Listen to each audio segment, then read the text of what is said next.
Hi, Aries and Aries Rising. Here is your horoscope for April 2025. I'm Astrologer Joseph Anthony.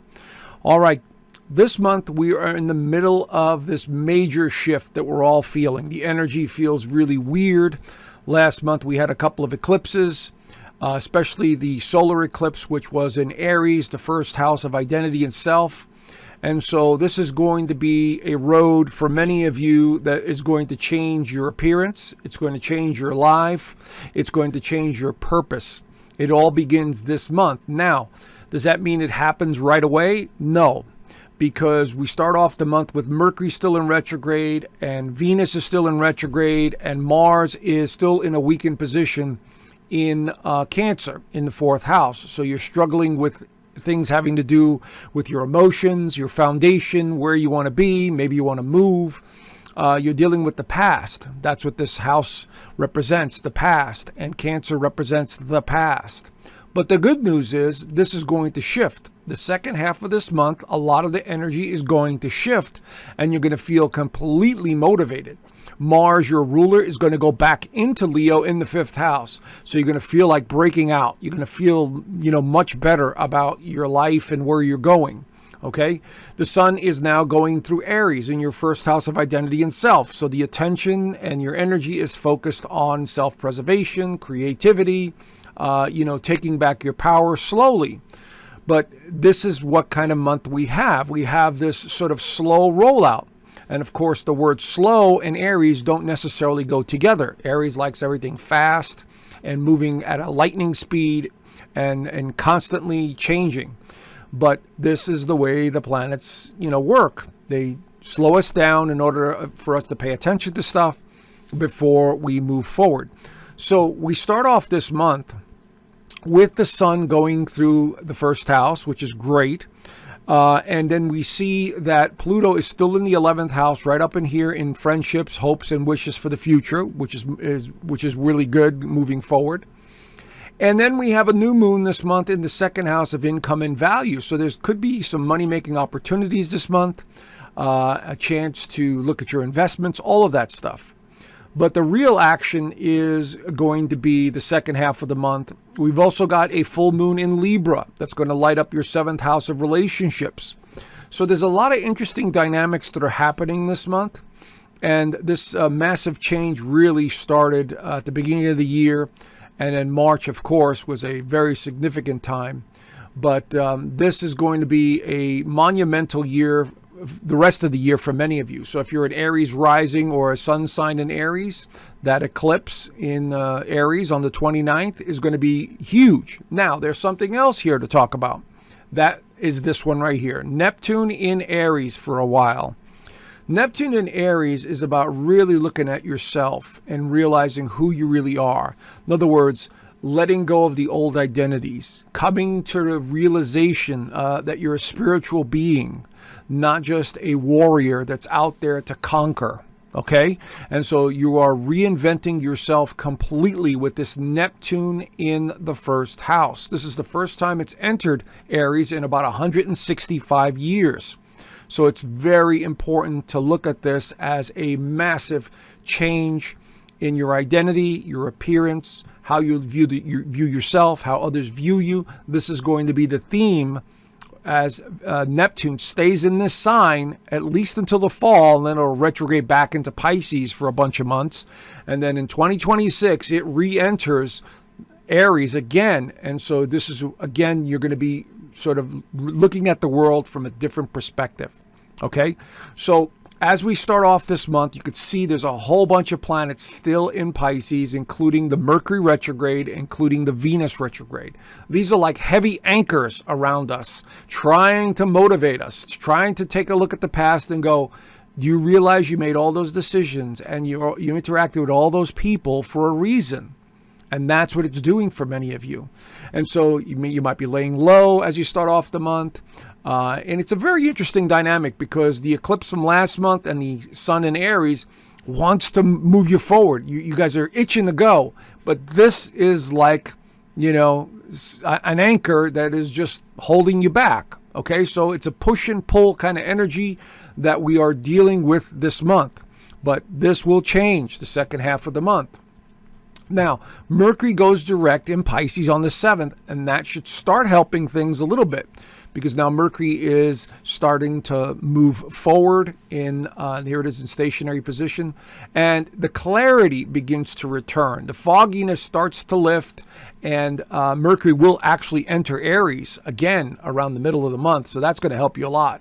So we could see here there's a conjunction between the North Node and Mercury, which is, I don't know where I'm going. I know I need to change. I know something has to change. I know I need to let go of something that's not working for me anymore. It's time to move on from the old ways of doing things. And that's what Mercury's going to start doing here. As you can see here, this is a very strong four-way conjunction in this 12th house of endings. This is the house of endings, completions, limitations, okay?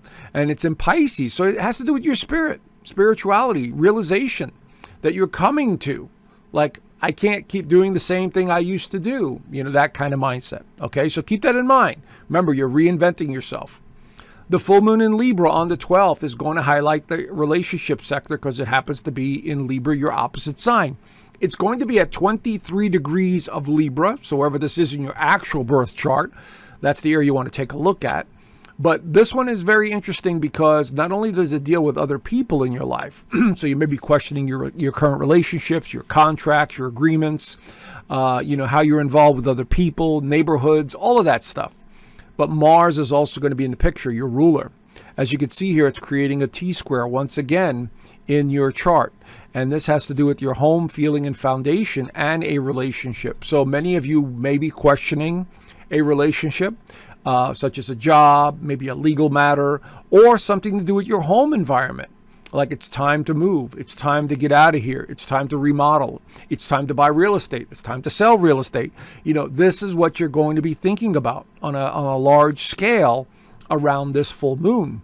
But the theme happens to be partnership. So if your relationship is not doing too well, the energy is going to keep feeling like I have to push away. I have to push away. So just keep that in mind. You know, in order to reinvent yourself, and this often happens when one reinvents themselves, they start changing their friends, their relationships, their dynamics, everything, including their appearance. And this is what you're in the middle of with this full moon in Libra, is you're questioning all of your relationships and are they worth it? Is this what I really want? And so on and so forth. Now, Venus goes direct also on the 12th, finally, after 6 weeks. So here she is in stationary position. And so once again, we are questioning financial motives, financial income, investments, and yes, relationships. So Venus is the ruler of Taurus and Libra. So now that it's starting to pick up speed, again, you are questioning all of those relationships. Okay. So again, you're starting to slowly see the motivation return here, and decisions will need to be made, especially on the 16th. When Mercury re-enters Aries because it went retrograde, there it is in the first house. So now you're starting to feel like your old self. Now you're starting to feel motivated. Now you're starting to speak your mind. And this is going to help you a lot. So now look at this. Mercury is going to be conjunct Neptune right away as soon as it goes in there. So you're going to be having some very important conversations with other people, groups, organizations, friends, acquaintances, family members. This is all going to be on the table as we go into the second half of April. Now we also have Mars, your ruler, entering Leo. Once again, it re-enters Leo because it went retrograde for a period of time. And now here it is in your 5th house. So now you're feeling motivated. Now the energy is returning. Now the drive is returning. You're feeling like your old self. You've got to change something now. There's no more holding back. And so this is the kind of energy you're going to be dealing with now moving forward after the 18th, as Mars is now in a favorable sign of Leo. So now you start taking charge of your life. The Sun enters Taurus on the 19th and 20th, right there. Now it's all about income, values, investments. So now you're shifting your focus onto, okay, what do I need to do to make more money? What kind of expenses can I get rid of? What's valuable to me? What's not valuable to me? What do I need to really, do to change? Now, there's an interesting alignment occurring here. Look at the sun at 0 degrees. It's going to be making a square to Mars and a square to Pluto. So this could be, again, a major decision that you need to make with regards to financial matters or something to do with your value system that's going to be on the table here as we go into the second half of April. Nothing to be concerned about, but you might feel the pressure to change in some way, especially on the 26th as Mars makes an exact opposition to Pluto. So you may have a new project on the table or something new in your life, and it's going to be pushing you and pulling you, going, is this what I really want? Is this what I really need? Is this what I need? And so this could be either someone or a situation in your life where you're being pushed and tested and challenged in some way. So keep that in mind, but your motivation will be strong, okay? Don't get into any conflicts or, battle yourself for, what should I do? What should I do? Just let it flow. Let the energy flow best you can and let Mars continue to move on, and you'll know what to do. And last but not least, we have a new moon in Taurus right here. It's going to be at 7 degrees of Taurus right there. So this is going to be another opportunity for your values, for income, and for basically, producing something of great interest for you. Taurus is a very physical sign, but it's also a material sign. So again, it has to do with material possessions. It may have to do with money, and it may have to do with something you believe in. Okay, so there's the general theme of what this month looks like. Okay, now if you want to know more, I do an extended version of this horoscope in my Inner Circle community, as you could see here. But not only do I do an extended version, I do weekly astrology overview in the community. So you know week by week what the alignments are doing to give you kind of a little bit of a heads up. And of course, I teach astrology there. We do all kinds of stuff, including Zoom calls every Sunday where members could ask me questions about their birth chart. They send me their birth charts and I go over it. They ask me a question or two. I could go over, what they're interested in and so on. So anyway, consider joining the Inner Circle. As you can see here, there's a 7-day free trial. So there's really no obligation. And I can help you further there, more in a one-on-one situation with the Sunday Zoom calls. All right. So have a great month, Aries and Aries rising, and I look forward to talking to you soon. Bye for now.